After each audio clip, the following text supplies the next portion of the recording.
저 사람이나 그 사람이나 나나 별반 다를 바가 없이 비슷한 것 같습니다. 같은 환경 속에서, 같은 대한민국에서 비슷하게 살아갑니다. 그러나 눈에 보여지는 것은 비슷할지 모르지만 보이지 않는 중요한 것에서는 엄청난 차이가 있다는 것을 아셔야 됩니다. 성경에서 지금 열왕기 하에서 계속 북쪽 이스라엘의 왕 얘기도 하고 남쪽 유다 왕 이야기도 합니다. 왜 하나님 우리에게 남쪽 다윗의 후손으로 왕위가 이어져가는 그 왕의 면모를 보게 하시면서 언약이 없는 북쪽 이스라엘의 여로보암으로부터 시작된 북쪽 이스라엘의 왕들의 모습을 왜 이렇게 자세하게 우리에게 말씀하시고 반복적으로 말씀하실까?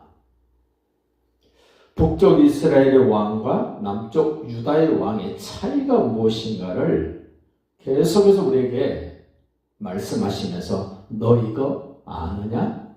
너 이거 느끼느냐? 너 이거 네 삶에 적용시키느냐라고 우리에게 계속 물으시는 거라고 생각을 하면서 자 21절 보십시오.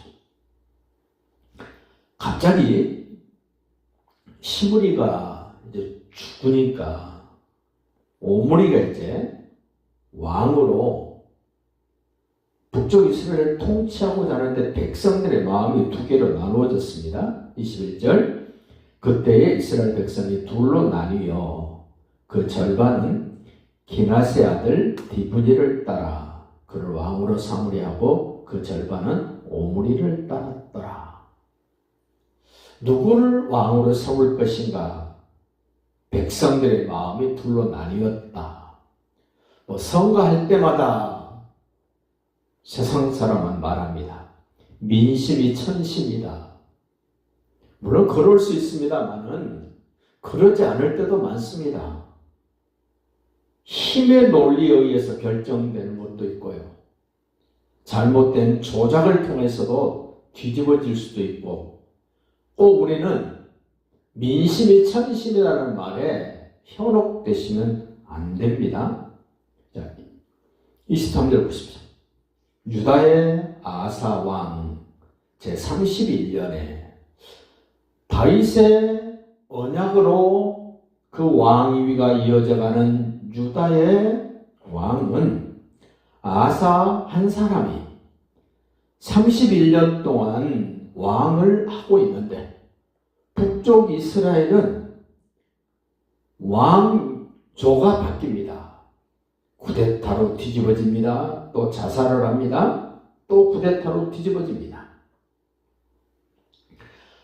하나님의 언약을 가진 다윗의 후손들로 이어져가는 남쪽 유다의 왕은 31년 동안 한 사람이 통치를 하고 있습니다만은 북쪽 이스라엘은 왕이 자주 바뀝니다. 피를 흘리는 쿠데타가 벌어집니다. 북쪽 이스라엘의 오므리가 이스라엘의 왕이 되어 12년 동안 왕위에 있었다. 12년도 길게 있습니다. 그러나 남쪽 유다에 비하면 너무 자주 왕이 바뀌고 왕조가 바뀌는 그런 모습을 우리에게 보여줍니다. 이 오므리가 왕이 되어서 24절 말씀에 보면 해서는 안 될 일을 하는 것을 봅니다. 오므리가 은 2달란트로 세멜에게서 사마리아 산을 샀다. 여러분, 가나안 땅에 있는 땅은 개인이 사고 팔 수 없는 하나님이 주신 기업입니다. 그런데 오므리는 자기의 그 권력, 권위를 통해서 그 지파의 기업으로 준 땅을 은 2달란트로 삽니다. 물론 형편은 이해가 됩니다. 시므리가 불질렀습니다. 적들과 전쟁하면서 많이 훼손됐던 그 왕의 거처 좀 멋지게 폼나게 짓고 싶었을 것입니다. 우리나라도 보십시오. 청와대에서 나왔다가 또 다시 청와대로 들어가고 그러면서 얼마나 많은 돈이 들어갑니까? 여기 오므리 역시 자기가 거하는 좀 멋진 성읍을 건축하고 싶습니다. 근데 그 이름을 24절 하반절에 봅니다. 그 이름을 그 산 주인이었던 세멜의 이름을 따라 사마리아라 일컬었더라. 우리가 계속해서 사마리아 사마리아하고 불렀던 이 성읍이 만들어지는 것은 이 오므리에 의해서 만들어졌다는 것. 개인이 살 수 없는 땅인데 자기의 권력, 지위를 이용해서 하나님의 말씀을 정면으로 도전하면서 이 사마리아 성읍을 건축했다는 겁니다. 그러면서 25절 이 오므리를 평가합니다. 오므리가 여호와 보시기에 악을 행하되 그 전에 모든 사람보다 더욱 악하게 행했다. 하나님 보실 때 더 악했다. 우리가 지난 날의 모습을 비춰보고 현재를 비춰보고 미래를 조망해 보면 앞으로 좋아질 가능성은 없습니다. 왜냐하면 가면 갈수록 죄가 더 커집니다. 많아집니다. 구체화되어집니다. 아담 이후로 사람들이 살아가면 살아갈수록 경제가 성장하면 성장할수록 지식이 많아지면 많아질수록 더 엄청난 죄악들이 벌어지고 있는 현장을 우리가 보지 않습니까? 오므리도 지금 그렇습니다. 그 전에 있던 모든 사람보다 더욱 악했다. 언약이 없는 사람들의 모습은 이렇습니다.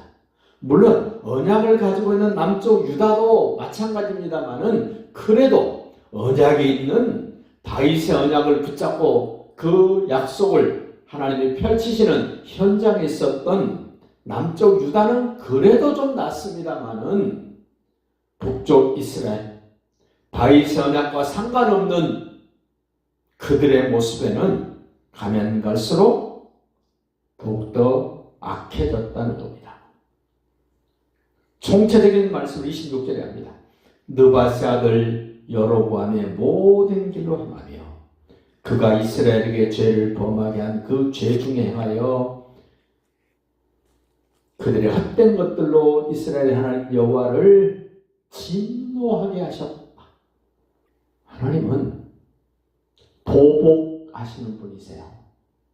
우리 신약시대를 살고 있는 우리는 너무 하나님을 아주 가냘프게 연약하게 만들어버렸습니다마는 성경에서 우리에게 보여주시는 하나님은 반드시 죄는 찾아서 보복하신다. 얼마만큼 보복하십니까? 죄가 없으신 하나님의 아들이신 예수님의 피 흘림까지 하게 하셨던 하나님 아버지는 죄는 반드시 보복하신다. 내가 보복을 당할 것인가? 아니면 내가 예수님 안에서 예수님의 나를 대신해서 죄값을 치러주실 것인가를 우리는 결정해야 되고 선택해야 됩니다.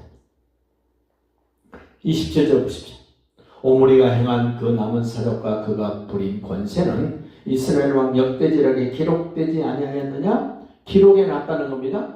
오므리가 그의 조상들과 함께 자매 사마리아에 장사되고 그의 아들 그 유명한 아합이 대신하여 왕이 되고 왕으로 등극을 합니다.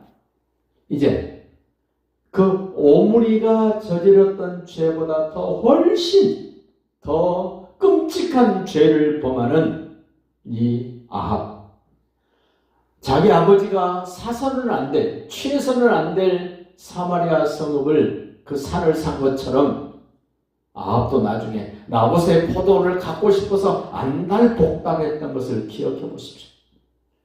부모된 우리가 자녀들에게 무엇을 보여주고 무엇을 알게 해줄 것인가를 생각하면서 우리도 다윗의 우선 오실 예수님을 나의 왕으로 주인으로 인정하면서 승리하시기를 예수님의 이름으로 축복합니다.